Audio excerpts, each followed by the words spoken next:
in this book by Rosen, I was thinking of you as I read it because he makes quite a bit of the Liszt Don Giovanni fantasy, gives it more focus than you might think relative to the other Liszt works. And I heard you play that at Orchestra Hall, I'm pretty sure. Oh, Didn't you do the Don Juan fantasy? Yeah, I did. 5 years ago, 4 or 5 years ago? Yes, I did. In fact, it was almost a fantasy program. I did the Wonder fantasy. The Wonder fantasy? The Schumann fantasy. Gosh. Oh, Benjamin Lee's The Mirrors. And there was something to open the second half. It was a Chopin ballade, maybe. I don't know. The fourth ballade? I don't know whether... Was it the fourth ballade? Maybe it was. And then a couple of Rachmaninoff. Something.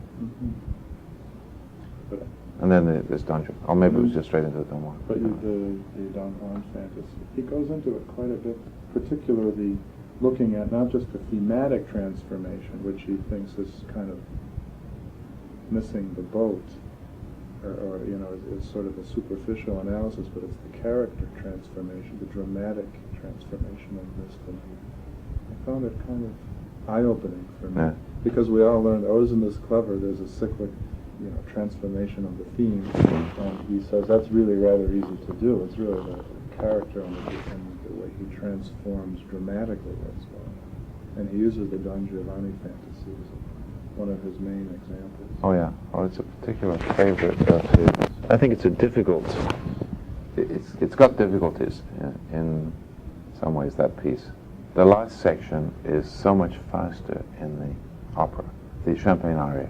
And you can't play that fast on the keyboard. It's impossible. It's not very pianistic. That's right. Because it's too slow. Oh, yeah. And that's the you know, that's the only problem with it. You just have to go at it as fast as you possibly can, and hope for the best. But it needs to be simplified. So it's not really. Well, I'm recording projects. I'm in the middle of. Literally in the middle of recording the Beethoven sonatas. I've now recorded volume 6, although only the first 3 volumes are out yet. Volume 4 is coming out very soon. There are going to be 9 CDs altogether. With Arabesque? Yeah. And I'm also in the middle of Rachmaninoff. Speaking of Beethoven, Rachmaninoff. Well, it's going to probably end up that way because I have preludes and the etudes are already out. Transcriptions have just come out. And this coming season I'll be doing the Moments Musicaux and the early pieces and the variations. And the sonatas will follow. Where do you record? I've been recording... The Brahms was recorded. The Brahms was recorded here. And the Beethovens are recorded in Rice University in Houston at the Duncan Hall. Why is that? Well, I have a friend who's a very good technician. There's a very good Hamburg Steinway piano down there, and good hall. A very good combination of events. That's why that's there. But I think it's particularly good for Beethoven. It's clear and it's. Do you find recording more difficult? I mean, how does it compare with performing? Is it more or less intimidating, or just? It can be. I'll just shoot if you will. Yeah. It can be very daunting, especially when you have really difficult virtuoso pieces. It's not easy to capture that. You know, not only to capture the notes, but to capture the feeling in recording. Yeah. So I like to go for long takes if I possibly can, and that isn't easy to do in the virtuoso pieces. It's a little easier to do in Beethoven.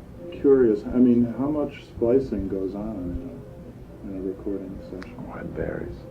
Does it? Varies greatly. Yeah. Sometimes. I can't believe people play things all the way through.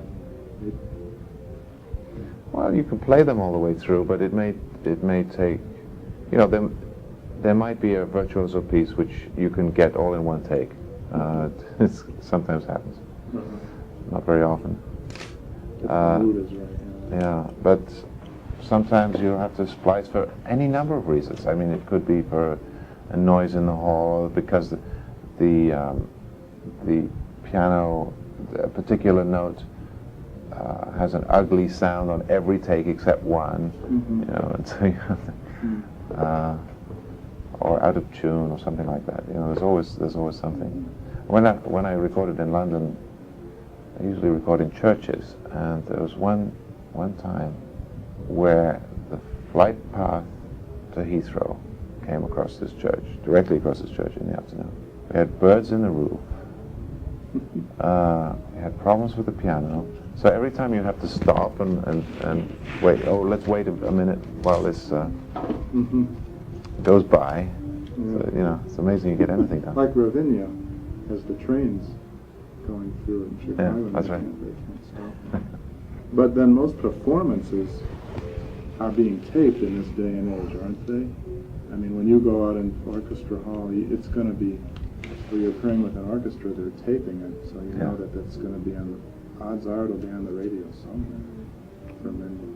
Oh yeah, but that's a different thing. You know, that's when you're playing. When you're playing a performance, then you play a performance. When you're recording and trying to get something perfect, it's difficult to think in the long terms. Although it's a good idea, if you possibly can, at least to get an outline. I like to have a basic take. If I can get a good basic take of something, it might be take number 1, it might be take number 65. But if it's let's take this one. and then you can edit in from that, using that as the overall conception. At least in the classical recording I've done, it's pretty true to what an actual performance is like. There may be a fair amount of editing, but it's not going to be. It's not like multi-track recording or the thing where you put in one note here and there. This is not the way. You think of it. You try to think of it as a performance or as an organic thing. Right? I think Rubinstein said he used to play for the recording engineers. He had to have some feeling that he was performing for somebody. That's true.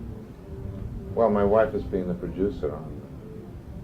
Certainly, we started with Beethoven's doing that. It works out rather well because she's not afraid to be critical.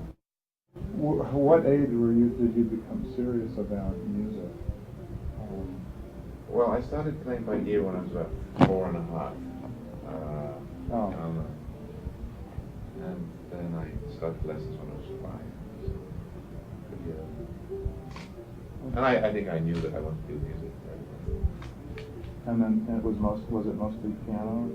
Yeah. In that era? Yeah.